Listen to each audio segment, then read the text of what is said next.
क्या एक दिन में किडनी का स्टोन निकल सकता है? एक दिन में किडनी का स्टोन पूरी तरीके से बॉडी में निकलने के चांसेस बहुत कम हैं। इसलिए जो लोग इस तरीके का भ्रम फैला रहे हैं, जो लोग इस तरीके की बातें कर रहे हैं, वो बिल्कुल भी सही नहीं है। एक दिन में स्टोन नहीं निकल सकता। स्टोन के लिए कम से कम 1 हफ्ते, 10 दिन, 15 दिन, एटलीस्ट इतना टाइम तो चाहिए। आज का जो टॉपिक मैंने पिक किया है वो है renal stone, kidney stone. Renal में स्टोन क्यों होता है, कैसे होता है, और रीनल स्टोन के सिम्टम क्या क्या हैं, कैसे पहचानेंगे कि हम लोगों को स्टोन हुआ है कि नहीं हुआ है, और उसकी मेडिसिन क्या है। घर बैठे आप लोगों का पूरा सोल्यूशन हो सकता है और बहुत टॉप लेवल की होम्योपैथिक मेडिसिन मैं आज बताऊंगा। आप चलिए शुरू करते हैं। लेकिन शुरू करने से पहले मैं आप लोगों से ये रिक्वेस्ट करूंगा कि आप लोग इस चैनल को सब्सक्राइब करिए और पूरा वीडियो लास्ट तक देखिए। है जब हमारे बॉडी में मिनरल्स और सॉल्ट का एक्सेस अमाउंट हो जाता है, जब मिनरल्स और सॉल्ट के जो क्रिस्टल फॉर्म होते हैं वो क्रिस्टलाइजेशन प्रोसेस में होने लगते हैं, मतलब कि जो उसके क्रिस्टल आपस में एक दूसरे से चिपक के एक हार्ड सब्सटेंस बनाने लगते हैं, जिसके चलते स्टोन प्रोसेसिंग स्टार्ट हो जाता है। उसी के चलते स्टोन होता है। तो जो क्रिस्टल बनाने वाले सब्सटेंस होते हैं जैसे कि कैल्शियम, ऑक्जेलेट, यूरिक एसिड, इनकी मात्रा बहुत ज्यादा हो जाती है तो स्टोन बनने के चांसेस बहुत ज्यादा हो जाते हैं। और ये जो मिनरल्स हैं ये क्रिस्टलाइजेशन बना के पूरी तरीके से क्रिस्टल के फॉर्म में, क्रिस्टल का मतलब जैसे कि चीनी का जो शेप होता है उसका आप एक टुकड़ा लीजिए चीनी का और उसको देखिए, उसका जो शेप होता है वही उसी प्रोसेस को क्रिस्टलाइजेशन प्रोसेस बोलते हैं।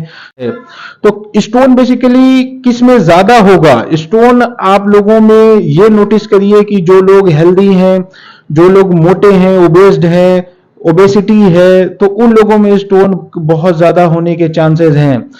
ऐसे लोगों को जिसमें कि यूरिन ड्रॉप ड्रॉप के फॉर्म में जा रही है, यूरिन रुक रुक के जा रही है, ऐसे लोगों को सीरम क्रेटिनिन का टेस्ट कराना बहुत जरूरी है और इससे पता चलता है कि किडनी हमारी सही है कि नहीं। तो स्टोन के सिम्टम क्या है? स्टोन के कैसे पता चलेगा कि हमको स्टोन हुआ है कि नहीं हुआ है? स्टोन का सबसे प्रोमिनेंट, सबसे मोस्ट इंपॉर्टेंट सिम्टम है कि बैक में पेन होता है, लंबर के पीछे साइड में आपके कमर में दर्द होगा। और ये दर्द अगर छोटा स्टोन है तो वो दर्द वहीं तक सीमित होता है, और अगर स्टोन का साइज बड़ा हो गया है तो वो स्टोन पेन शिफ्ट हो सकता है, वो अब्डोमेन तक आएगा। और अब्डोमेन के बीच का जो पोर्शन होता है उसी को ग्रॉइन बोलते हैं, और ग्रॉइन तक पेन शिफ्ट होने के चांसेस होते हैं कि वो जो पीछे के स्टोन का जो दर्द होता है कमर से लेके पेट तक आता है और ग्रॉइन रीजन तक होने का चांसेस होता है। तो सेकंड जो सिम्टम है उसमें ये होता है कि आपके यूरिन में ब्लड भी आ सकता है, तो ये भी एक बहुत इंपॉर्टेंट फैक्टर है कि आपको स्टोन जो इंपॉर्टेंट सिम्टम है उसमें यूरिन ड्रॉप ड्रॉप के फॉर्म में आएगी, यूरिन में जलन होगा। अगर इस तरीके का सिम्टम है तो भी स्टोन होने के चांसेस काफी होते हैं। यूरिन में अगर झाग आएगा, यूरिन में झाग बहुत ज्यादा आएगा और यूरिन में बदबू बहुत ज्यादा आएगी, यूरिन का जो स्मेल है बहुत ही ऑफेंसिव, बहुत ही बदबूदार अगर पेशाब होने लगेगा तो ये भी एक चांसेस है स्टोन होने का। टाइप्स के होते हैं। सबसे कॉमन जो स्टोन होता है उसको कैल्शियम स्टोन बोलते हैं, क्योंकि वो कैल्शियम ऑक्जेलेट के क्रिस्टल से बनता है और 70% लोगों में कैल्शियम स्टोन प्रेजेंट होता है।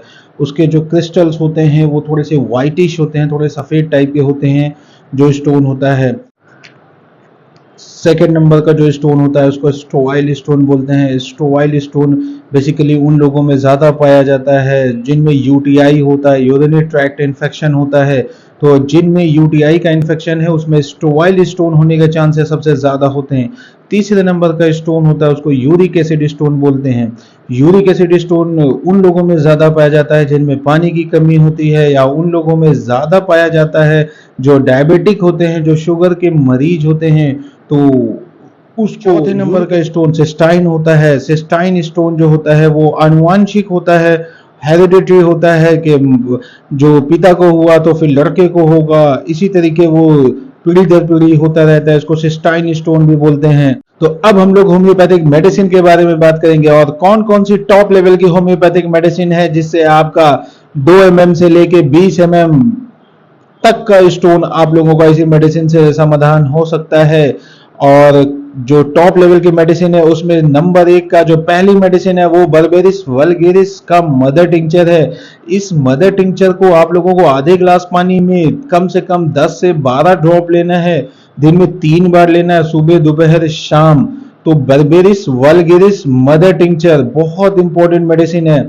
सेकंड नंबर की जो मेडिसिन है वो बर्बेरिस वल्गेरिस 200 डाइल्यूशन मेडिसिन होती है, दोनों में फर्क होता है। वो मदर टिंचर है, ये डाइल्यूशन होता है, इसकी पोटेंसी 200 होती है, पावर इसकी 200 होती है। तो इसको दिन में 3 बार लेना है, सुबह दोपहर शाम। लेफ्ट किडनी का स्टोन है अगर, तो बर्बेरिस वल्गेरिस का मदर टिंचर और बर्बेरिस वल्गेरिस का डाइल्यूशन 200 पोटेंसी में, दोनों को लेना है। और अगर राइट साइड का स्टोन है, राइट किडनी का स्टोन है, तो उसके लिए बहुत टॉप लेवल की मेडिसिन मैं बताऊंगा, उसका नाम है लाइकोपोडियम 200। लाइकोपोडियम 200 दिन में 3 बार लेना है, सुबह दोपहर शाम।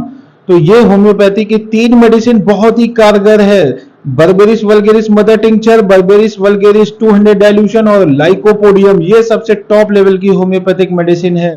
तो आप लोगों से रिक्वेस्ट है कि आप लोग मेरे चैनल को सब्सक्राइब करिए और ज्यादा से ज्यादा शेयर करिए। बेहतरीन से बेहतरीन कंटेंट आप लोगों को मिलते रहेंगे।